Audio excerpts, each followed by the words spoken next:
हे गंगा मैया, अपने पावन जल से सबका कल्याण कीजिए।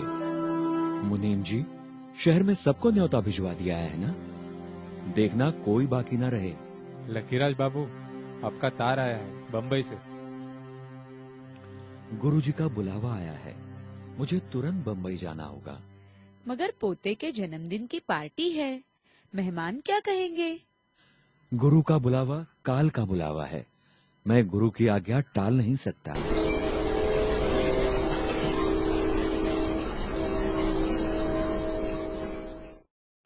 ये गुरु का ही प्रताप लगता है। ओहो प्रभु, मैं तो धन्य हो गया। गुरुजी, क्या ये आपकी ही कृपा थी? कैसी कृपा लखी? बाबा मन ही मन समझ गए, गुरु इस संबंध में कुछ नहीं जानते। फिर बाबा का मन सच्चे सद्गुरु परमात्मा की ओर खींचने लगा। मिल गया खजाना, मिल गया माला माल, रत्न ही रत्न, मिल गई चाबी, मिल गई। आहा, आनंद ही आनंद, शांति ही शांति, इसी की तो तलाश थी मुझे।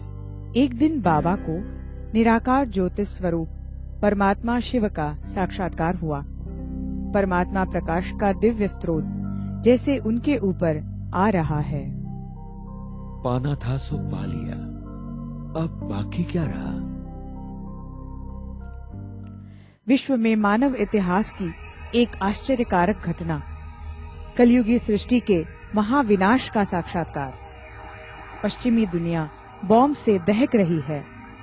भारत में गृह युद्ध, भूकंप, बाढ़ से हाहाकार।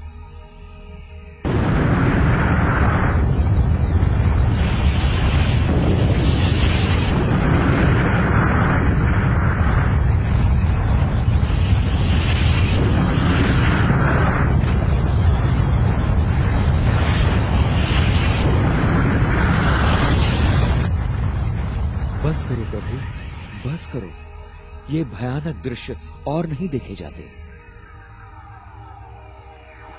सेवक राम, मेरा दिल अब व्यापार में नहीं लगता। अपना हिसाब करके मुझे आजाद कर दो। ये तुम क्या कह रहे हो लकीराज? तुम्हारे बगैर ये सब कौन संभालेगा? अलिफ को अल्लाह मिला, बे को मिली झूठी बादशाही, आई तार अलिफ को हुआ रेल तराही। उन्हीं दिनों बाबा ने एक और अनोखा साक्षात्कार किया। शरीर रूपी पिंजरे से आजाद होकर उन्होंने अलौकिक आनंद की अनुभूति की। फलस्वरूप वे सामाजिक व मोह माया के बंधनों से आजाद हो गए। एक बार बाबा को मृत्यु दशा का साक्षात्कार हुआ। सितारे समान आत्मा भ्रिकुटी से निकलकर पांव के अंगूठे की तरफ गई और फिर लौटकर मस्तक से निकल आकाश की ओर जाती हुई देखी। सचमुच आत्मा शरीर से अलग है, मैं देह नहीं, देह में रहने वाली चेतन आत्मा हूँ। उन्हीं दिनों बाबा को श्री कृष्ण और उनके स्वरूपों के साक्षात्कार हुए। सभी की दिव्य वाणी थी, तत्त्वम, यानी तुम वही देवता हो। ये कैसा साक्षात्कार है प्रभु? क्या मैं वही हूँ? बाबा हैदराबाद लौट आए। वे रात को देर तक सिंधु नदी के किनारे एकांत में बैठकर तारों भरे आकाश में खो जाते। बाबा, रात हो गई, अब घर चलिए। उन्हीं दिनों उनके गुरु लालजी महाराज उनके यहाँ पधारे हुए थे। घर में ही सत्संग चल रहा था। बीच में बाबा उठ खड़े हुए और अपने कमरे की ओर जाने लगे। बाबा को क्या हुआ? ऐसे तो सत्संग के बीच से वे कभी नहीं उठते। एक अद्भुत, आश्चर्यजनक और अपूर्व साक्षात्कार। बाबा जैसे एकदम अशरीरीपन का अनुभव करने लगे। उनकी आंखें लाल दीप जैसी चमकने लगी। सारा कमरा लाल दिव्य प्रकाशमय हो गया। ओहो, बाबा का कितना दिव्य रूप!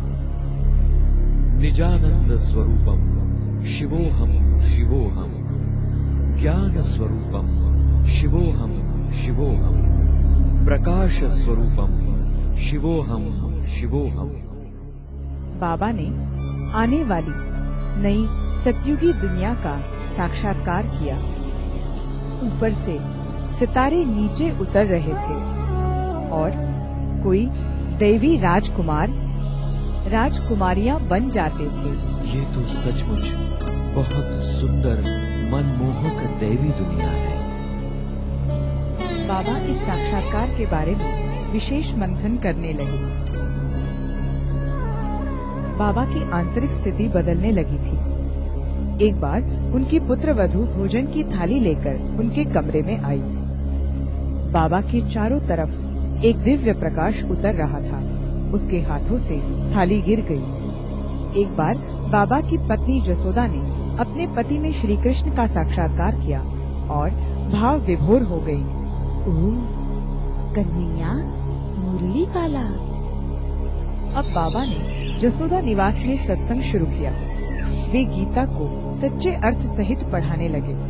वे बहुत ही तन्मय होकर ओम की ध्वनि बोलते, सुनने वाले ध्यान में चले जाते या गहरी शांति का अनुभव करते। लोगों ने सत्संग का नाम रखा ओम मंडली।